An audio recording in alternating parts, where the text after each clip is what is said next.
یہ کیوں کر ڈسکوالیفیکیشن ہوئی ہے. باہر بھی لوگوں کو اب پتہ لگ رہا ہے اور آئندہ آنے والے دنوں میں میرا خیال ہے کہ پوری قوم تک یہ بات پھیل جائے گی کہ ڈسمسل کس بنا پہ ہوئی ہے.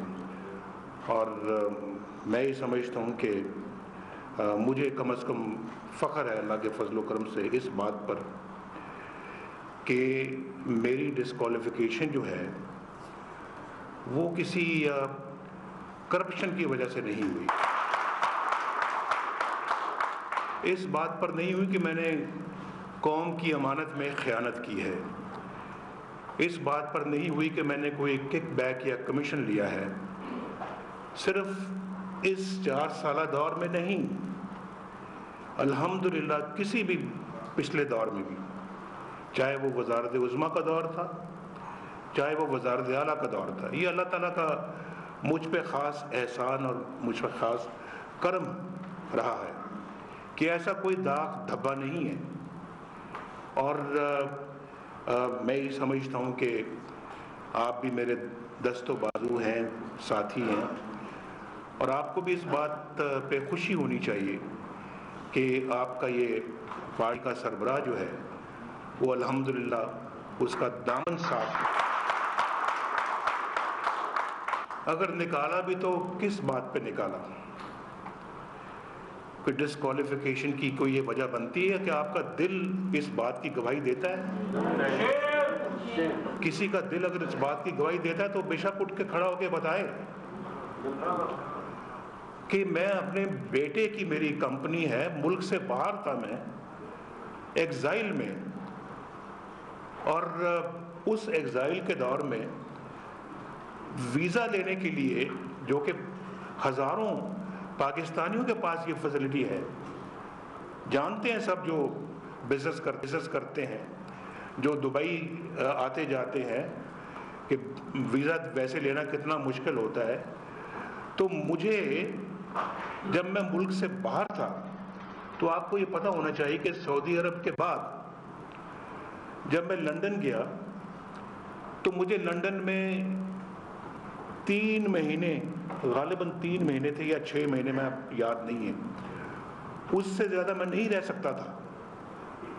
اور مجھے وہاں سے نکل کر کسی اور ملک میں جانا پڑتا تھا اور پھر واپس لندن آنا پڑتا تھا. 6 مہینے سے یا 3 مہینے سے میں ایک دن بھی وہاں زیادہ قیام نہیں کر سکتا تھا. جی 6 مہینے ہوں گے.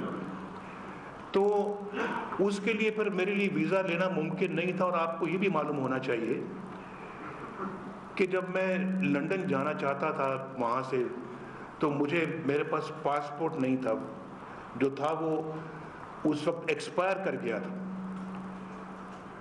پتہ نہیں اللہ تعالیٰ کہ کس کی دعاؤں سے مجھے وہ پاسپورٹ ملا اور میں اس پاسپورٹ سے باہر ٹریول کر پایا. تو وہ ویزا لینے کے لیے پھر وہاں جا کے 6 مہینے کا ویزا ملتا تھا لندن کا، یو کے کا. تو جا کر دبئی سے پھر میں نیا ویزا لیتا تھا اور پھر دوبارہ میں انگلینڈ جاتا تھا، کیونکہ ہمارا سارا مرکز سیاست کا بھی وہاں پہ یو کے میں تھا، لندن میں تھا. بہت سارے لوگوں کو اس بات کا علم ہے جو وہاں آ کے ہمیں ملتے رہے کہ لندن میں ہماری تمام سیاسی سرگرمیاں وہاں ہوتی تھیں. تو وہ ویزا لینے کے لیے ہم نے یہ سوچا کہ یہ ایک راستہ ہے، قانونی راستہ ہے. تو میرے بیٹے نے وہاں پہ یہ کمپنی کھولی اور اس کے لیے ظاہر ہے پھر وہاں پہ میرے ساتھ اس نے بات کی. میں نے کہا کہ مجھے کمپنی میں تم کیا رکھو گے بھائی؟ کوئی ملازم رکھو گے، کیا رکھو گے؟ تو میں جب پہنچوں گا دبئی ایئرپورٹ پہ لندن سے، وہ میری شکل دیکھیں گے کہ یہ محمد نواز شریف آیا ہوا ہے اور یہ پاکستان کا وزیر اعظم رہا ہے اور اس کمپنی میں بطور کلرک بھرتی ہو گیا ہی. تو انہوں نے کہا جی ہم کوئی اپنا مناسب سا ڈیزگنیشن آپ کے لیے بنا لیتے ہیں. تو انہوں نے مجھے چیئرمین بنا دیا بورڈ آف ڈائریکٹرز کا.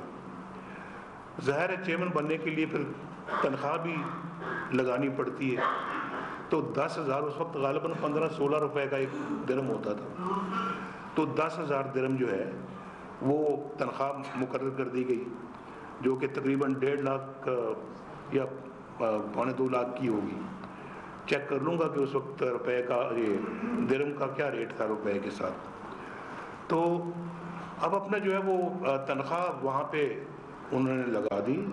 اب آج چارج یہ آ رہا ہے مجھ پہ ایلیگیشن کہ جی وہ تنخواہ تو لگائی تھی، تنخواہ وصول کیوں نہیں کی؟ کچھ وصول کرو تب مصیبت ہے، کچھ نہ وصول کرو تب مصیبت ہے۔ جنہوں نے آج تک وصول کیا ہے اس ملک کے اندر یا غاصبانہ قبضہ کیا ہے، رشوت لی ہے، بہت کچھ کیا ہے، ان کو تو کوئی نہیں پوچھتا یہاں پر، اور جنہوں نے کچھ بھی وصول نہیں کیا بلکہ پلے سے دیا ہے، آج ان کے اوپر جو ہے وہ اس طرح کے کیسز بنا کے ان کو ڈسکوالیفائی کیا جا رہا ہے۔ کہتے ہیں کہ جی وصول کیوں نہیں ہوئی؟ بھی اب نہیں ہوئی تو آپ اس کا نوٹس لیں کہ کیوں نہیں ہوئی، اور اس کے بعد چونکہ وصول نہیں ہوئی لہٰذا ایک یہ ایسٹ ہے جو کہ نواز شریف کو ڈکلیئر کرنا چاہیے تھا۔ کچھ لیا ہی نہیں تو میں ڈکلیئر کیا کروں؟ اور کچھ جیب میں آتا ہے تو بندہ ڈکلیئر کرتا ہے نا، یہاں تو جیب میں بہت کچھ آتا ہے، لوگ ویسے ڈکلیئر نہیں کرتے۔ تو یہ جیب میں بھی کچھ نہیں آیا تو ڈکلیئر میں کیا کرتا؟ اور میرے بیٹے کی کمپنی ہے بھائی، یہ کوئی سرکاری کمپنی نہیں تھی، کوئی اپنا حکومت پاکستان کی کمپنی نہیں تھی، اور میری کو وہاں پہ کوئی 10 کروڑ روپے تنخواہ نہیں تھی۔ یہ آپ دیکھ لیں، اگر تو آپ کی سوجھ بوجھ اور آپ کی فہم و فراست اور عقل و فہم آپ کی اس بات کو قبول کرتی ہے تو پھر تو میں مجرم ہوں، اگر نہیں کرتی تو پھر آپ بتائیے مجھے۔ تو میں حیران ہوں کہ یہ آخر کار سب کچھ ہو کیا رہا ہے، کدھر یہ ملک جا رہا ہے، کدھر اس کو لے جایا جا رہا ہے۔ یہ بڑے افسوسناک معاملات ہیں جس کے اوپر کئی دفعہ جب نظر پڑتی ہے تو بڑے دکھ اور تکلیف ہوتی ہے ان سب چیزوں کو سوچتے ہوئے۔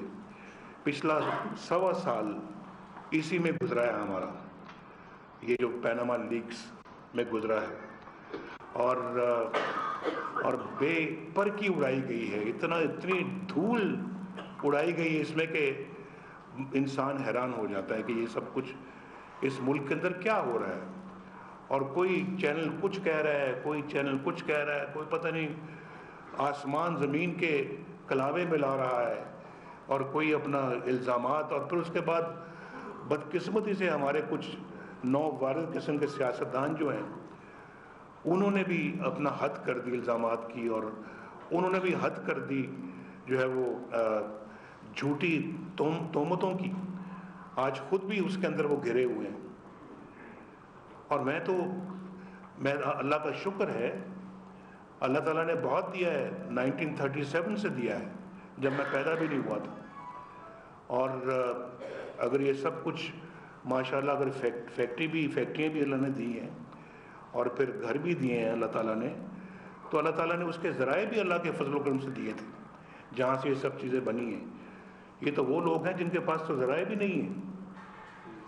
اللہ تعالیٰ مجھے معاف کرے، میں کوئی بڑا بول نہیں بولتا، وہ کہاں سے لے کے آئے ہیں سب چیزیں، کہاں سے لائے ہیں؟ یہ بھی بتائیں کہ ان کی آمدنی کیا تھی۔ آج سے کچھ سال پہلے انہوں نے 20-21 لاکھ روپیہ ٹیکس دیا تھا، اس کے بعد آج ہزاروں میں ان کا ٹیکس آتا ہے۔ الحمدللہ آج میرا تو مسلسل اللہ کے فضل و کرم سے جو ٹیکس ہے وہ اوپر کی طرف جاتا ہے، یا کم از کم اتنا ضرور ہے جو میں پچھلے کئی سالوں سے دے رہا ہوں۔ تو ان کی ذرائع آمدنی کیا ہے؟ اور میں نے آپ کو پہلی پارلیمنٹری پارٹی میٹنگ میں بلایا تھا، میں بتایا تھا کہ، اور میں دوبارہ اس کو ریپیٹ نہیں کرنا چاہتا، کہ الحمدللہ 1972 میں ہماری جو اپنا انڈسٹری تھی اتنی بڑی ہو چکی تھی کہ وہ اس وقت 32 انڈسٹریز کے اندر شامل ہوئی،